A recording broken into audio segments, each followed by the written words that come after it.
আল্লাহর ওলির নাম কুতুবউদ্দিন বখতিয়া কাকি রহমতুল্লাহ আলাইহি। ওনার খলিফা ছিলেন। কিভাবে আল্লাহর ওলি হয়, কিভাবে আল্লাহর সাথে সম্পর্ক হয়, যার কলবটা যাকারুল্লাহিল কলবি ইলাল্লাহ, যাদের কলবটা আল্লাহর সাথে সম্পর্ক হয়, তাদের দিন ইনসাফ, তাদের ভিতরে কলবটা পরিষ্কার হয়ে যায়।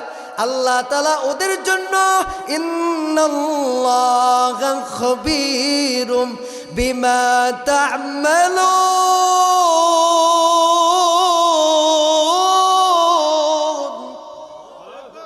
ওদের জন্য দুনিয়াটা সবকিছু তাদের জন্য হয়ে যায়। যারা দুনিয়ার মধ্যে আল্লাহকে ভয় করে, যারা দুনিয়ার মধ্যে ইনসাফ করে, যারা দুনিয়ার মধ্যে নফল নামাজ আদায় করে, যারা দুনিয়ার মধ্যে ফেরকা বাজায় না, যারা দুনিয়ার মধ্যে ইনসাফ অনুযায়ী চলে, ন্যায় বিচার করে এবং ভালো কাজে চলে, আল্লাহ জানাই দিলেন বান্দা ওই দুনিয়ার মধ্যে ওই ব্যক্তিটাই আল্লাহর ওলি হয়ে মৃত্যুবরণ করে।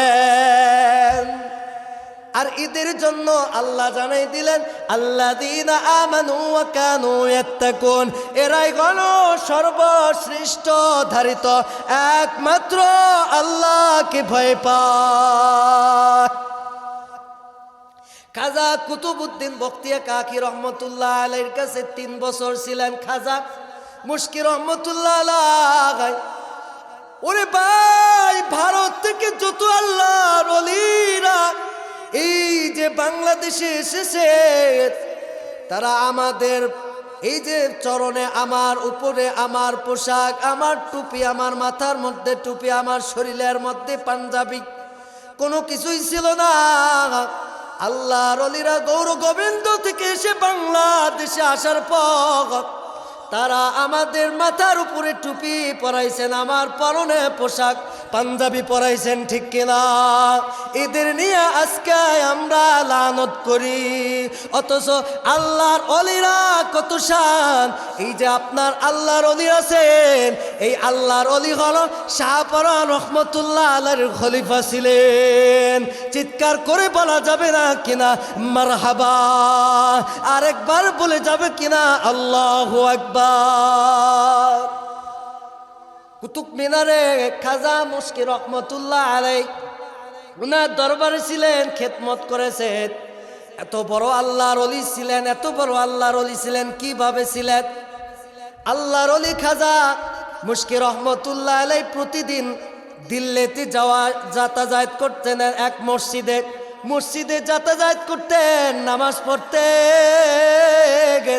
তাকে মানুষ হাজার সালাম করত, মানুষ তাকে ভালোবাসতো, মানুষ তাকে আপ্যায়ন করত, মানুষ তাকে ভাত খাওয়াইতো, মানুষ তাকে ইনসাফ অনুযায়ী তাকে বাসায় নিয়ে যেত।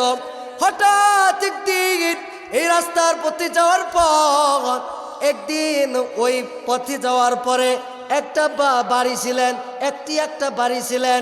ওই একটা বাড়ির ভিতরে একটা ছিলেন মহিলা, আর একটা ছিলেন দাদি, নাতি ছিলেন, আর হচ্ছে তোমার তার দাদি ছিলেন। এই যে নাতি দাদি দুইজন ছিলেন ঘরের ভিতরে। এই যে এই হুজুরকে এবং এই খাজা মুশকি রহমতুল্লাহ আলাইহিকে পটানোর জন্য, খারাপ পথে নেওয়ার জন্য, খারাপ পথে নেবার জন্য, ওরে ভাইরা ইহদিনাস সিরাতুল মুস্তাকিম, যারা সঠিক পথে চলবে আল্লাহ তাআলা চতুর্দিকে বিদায়ের, চতুর্দিকে আল্লাহ তাআলা তাকে আবির্ভাব, বিপদ আপদ ফেলে দেবে, ঠিক কিনা? এই জন্য আল্লাহ বলেন ইয়া আইয়ুহাল্লাযীনা আমানুসবিরু ওয়া সাবিরু ওয়া রাবিতু ওয়াত্তাকুল্লাহ। ইয়া আইয়ুহাল্লাযীনা আমানুসবিরু ওয়া সাবিরু ওয়া রাবিতু ওয়াত্তাকুল্লাহ, যারা সবর করবে, যারা তাকওয়ার মধ্যে সবর করবে, যারা ধৈর্যশীল বান্দা হবে, যারা তাকওয়ার ভিতরে ধৈর্যশীল বান্দা হতে পারবে, এদের জন্য আল্লাহ তাআলা এমন পুরস্কার রেখেছেন, ওই ব্যক্তিটা দুনিয়ার মধ্যে ইনসাফ হয়ে আল্লাহর ওলি হিসাবে সে মৃত্যুবরণ করবে। যারা দুনিয়ার মধ্যে ভালোবাসে, যারা আখিরাতকে ভালোবাসে, যারা দুনিয়াকে প্রাধান্য দেয় না, আখিরাতকে ভালোবাসে, যারা দুনিয়া ইনসাফ অনুযায়ী চলে, ন্যায় বিচারে চলে এবং বিপদে ফেলায় না, একটা মানুষকে হেনস্থ করে না।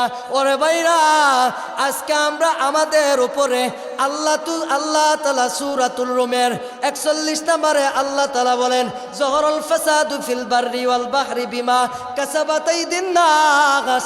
জলে স্থলে যত কিছু আবির্ভাব হচ্ছে ভাই, একমাত্র মুসলমান ভাই আরেক মুসলমান ভাইকে হেনস্থ করার জন্য,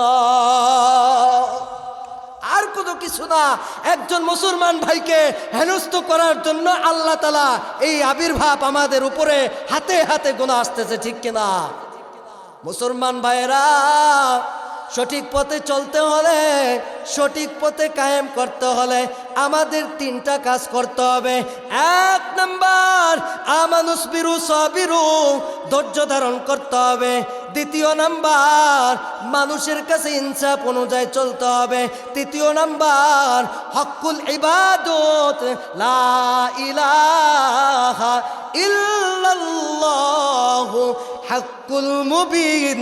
যারা হকুল ইবাদত করবে আল্লাহ তাআলা এদের জন্য লা ইয়াদখুলুল জান্নাতা আবাদান, এদের জন্য জান্নাত। ভাইরা আমার, খাজা মুশকি রহমতুল্লাহ আলাইহি পথ দিয়ে যাইতেন আর মানুষের কাছে, যে মানুষরা মানুষের কাছে দোয়া নিতেন, মাথা নত করতেন এবং মানুষের কাছে হাত পাতাইতেন না, মানুষের কাছে বলতেন তোমরা আসো, তোমরা ভালো কাজে আসো। কিন্তু এই যে খাজা মুশকি রহমতুল্লাহ আলাইহি প্রতিদিন এই যে নামাজে যাইতেন, নামাজে যাওয়ার পরে এবার আসতেন, কিন্তু দেখেন যারা ভালো মানুষ হয় তাদের জন্য খারাপ কিছু মানুষের উপর অবদিষ্ট হয়ে যায়, ঠিক কিনা? প্রতিদিন যাতায়াত করতেন আর নামাজ কায়েম করতেন। হঠাৎ একদিন ওই যে দাদি কিন্তু রাস্তার মধ্যে বের হয়েছে, বের হওয়ার পর দাদি বার ওই হুজুরকে আটকানোর জন্য, খাজা মুশকি রহমতুল্লাহ আলাইহিকে আটকানোর জন্য, খাজা মুশকি রহমতুল্লাহ আলাইহি মাথা নিচু করে আসতেছেন। ওরে ভাইরা,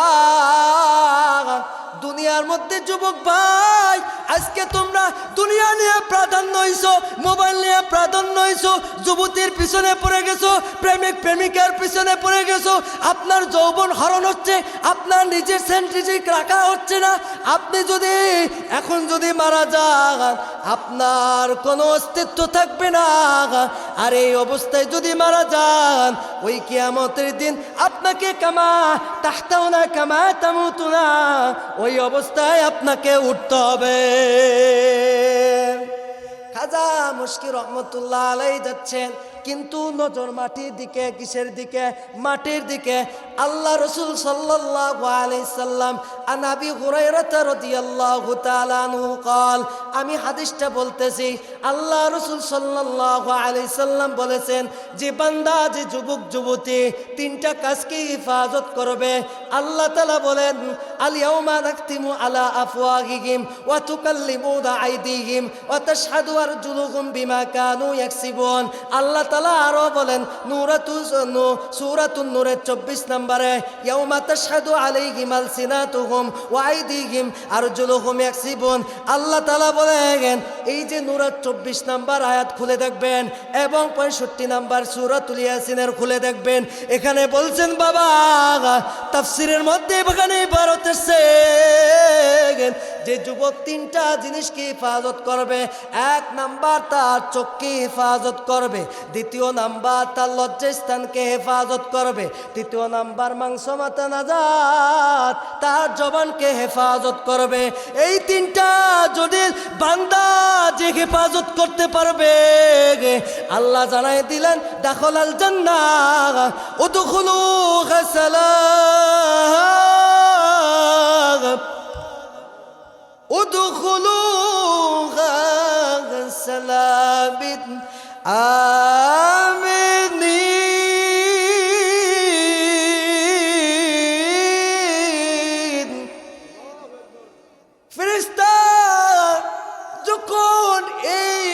ছেলেটা যুবক যুবতী তিনটা কাজের মধ্যে ছিল।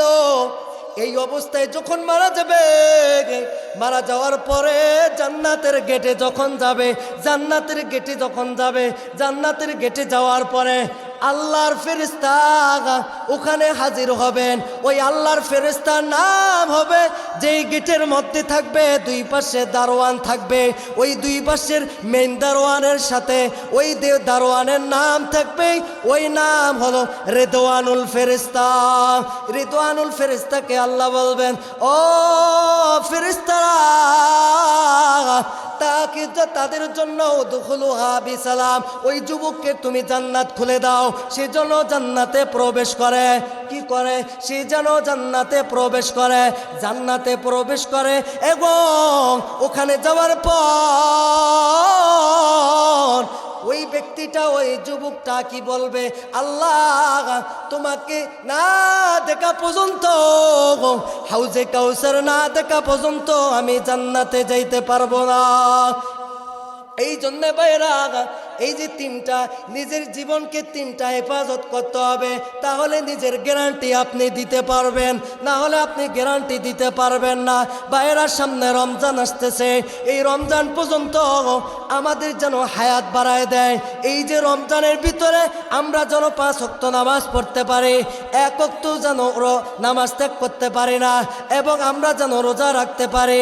আল্লাহ তাআলা আমাদের জন্য রোজার ভিতরে এবং রহমত দান করে, ইফতারির ভিতরে এবং সাহরির ভিতরে, তারাবির ভিতরে যত কষ্ট করব, এই কষ্টের ভিতরে আমরা থাকিয়া যদি আল্লাহ তাআলা আমাদেরকে এই যে আমলগুলো করায়, এই আমলের বিনিময় আল্লাহ বলেন বাবুর রায়্যান, ওই যুবকটা রোজা রাখবে, ওই যুবকটা তারাবি পড়বে, ওই যুবকটা ইনসাফ অনুযায়ী রমজান মাসে চলবে। আল্লাহ বলেন ওই বান্দার জন্য জান্নাতের 8টি দরজা খোলা থাকবে। 8টি দরজার মধ্যে একটি গেট হলো বাবুর রায়্যান। চিৎকার করে বলা যাবে না আল্লাহু আকবার? আরেকটি আওয়াজে বলবেন না আল্লাহু আকবার? এই বাবুর রায়্যানের মধ্যে ওই যুবকটা পৌঁছে যাবে। আল্লাহ তাআলা আমাদেরকে আমল করার তৌফিক দান করে। যতটুকু আলোচনা করেছি, কিন্তু আলোচনা এড়িয়ে গেছে, আলোচনা আরেক সময় যদি আসি, আমাকে যেন এই পরিপূর্ণ আলোচনাটা করার তৌফিক দান করেন। ওয়া আখিরি দাওয়ানা আলহামদুলিল্লাহ।